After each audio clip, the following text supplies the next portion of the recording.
सरकार की सहानुभूति है। सरकार उसमें मजिस्ट्रेटियल जांच का भी आदेश कर दिया है और खुद मुख्यमंत्री वहां गए।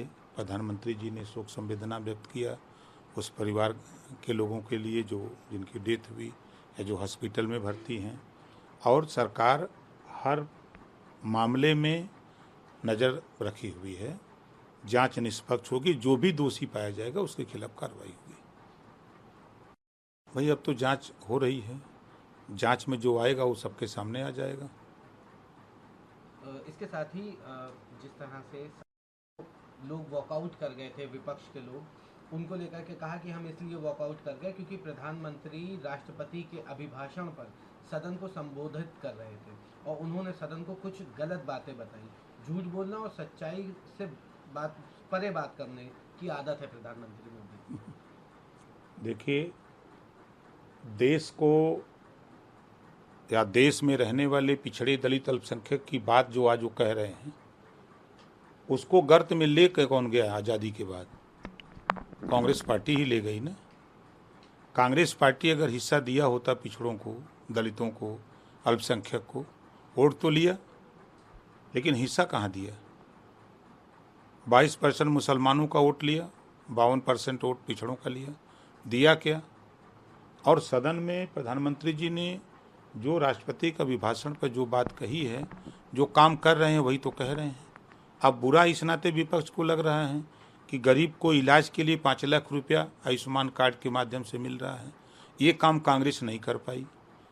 गरीबों को जो कांग्रेस की सरकार में जो राशन सड़ रहे थे, बरसात में सड़ रहे थे, वो राशन गरीबों के घर पहुंच रहा है।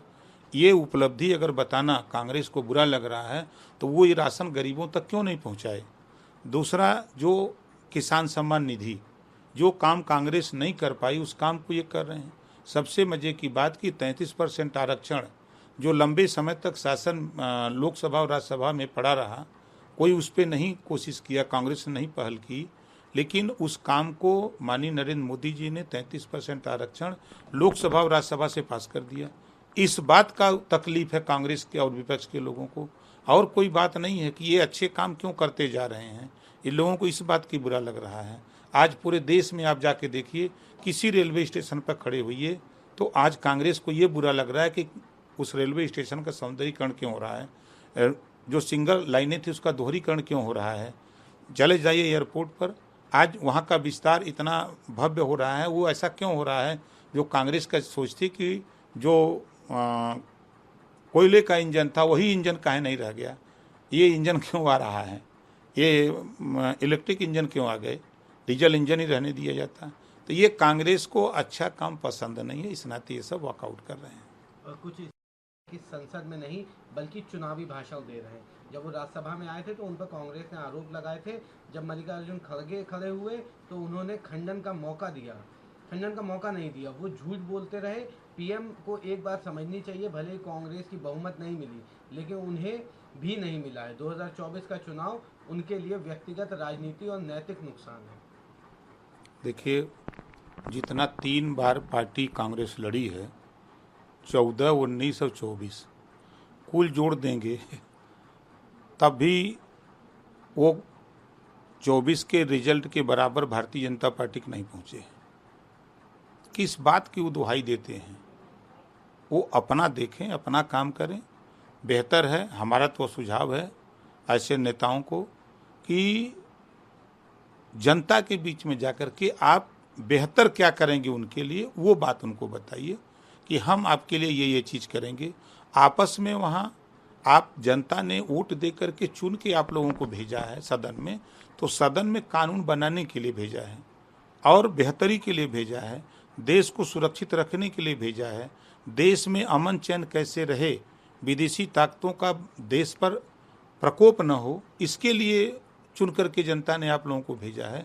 और वहाँ जा कर के खाली एक विरोध की भाषा सीख लिए कि हम विरोध करेंगे, तो विरोध करना विपक्ष का काम नहीं है। विपक्ष का काम होता है कि सरकार कोई काम कर रही है, उसमें अगर कोई गलती हो रही है, त्रुटि हो रही है, तो उसको बताना कि ये काम कर रहा है अच्छा है, लेकिन इसको इसमें सुधार कर लीजिए, इसको ऐसे कर लेते तो और बेहतर होता, ये सुझाव देना चाहिए। लेकिन वो खाली बिना वजह की चर्चा सदन में, सदन से वॉकआउट कर जाना। आप सदन में नहीं रहोगे तो कोई भी बिल पास होगा, आपको जानकारी नहीं होगी तो आप जनता के बीच में क्या जवाब दोगे? जब जानकारी नहीं रहेगी तो बिना वजह आप चर्चा में ले आओगे। एक आखिरी सवाल, जो जमीनी स्तर पर काम करेंगे, क्या सुहेलदेव भारतीय समाज पार्टी भी सहयोगी दल है भाजपा का? क्या इस तरह की कुछ तैयारियां की गई हैं या उन्हीं के साथ सहयोग करेंगे? देखिए, हम एनडीए के सभी लोग, अलग अलग पार्टी, अलग अलग लोग हैं। हम लोग सब लोग उपचुनाव जीतने के लिए हम लोग अपने काम में लगे हैं। बैठकों का दौर, बूथ कमेटी जो ग्रास रूट पे है, बूथ पर हमारा कौन एजेंट होगा, हमारा गांव से वोट निकाल करके कौन पहुंचाएगा बूथ तक, ये सारे काम हम लोग कर रहे हैं। सब लोग मिल के कर रहे हैं और एनडीए के लिए कर रहे हैं। सिर्फ इतना है कि भारतीय समाज पार्टी अपने तरीके से कर रही है, अपना दल अपने तरीके से, निषाद पार्टी अपने तरीके से, भारतीय जनता पार्टी अपने तरीके से, लेकिन सभी लोग मिल करके, हम लोग एनडीए के साथी हैं। चुनाव हम सब लोग एक साथ मिल करके एक ही काम कर रहे हैं, लक्ष्य एक ही है, चुनाव जीतना।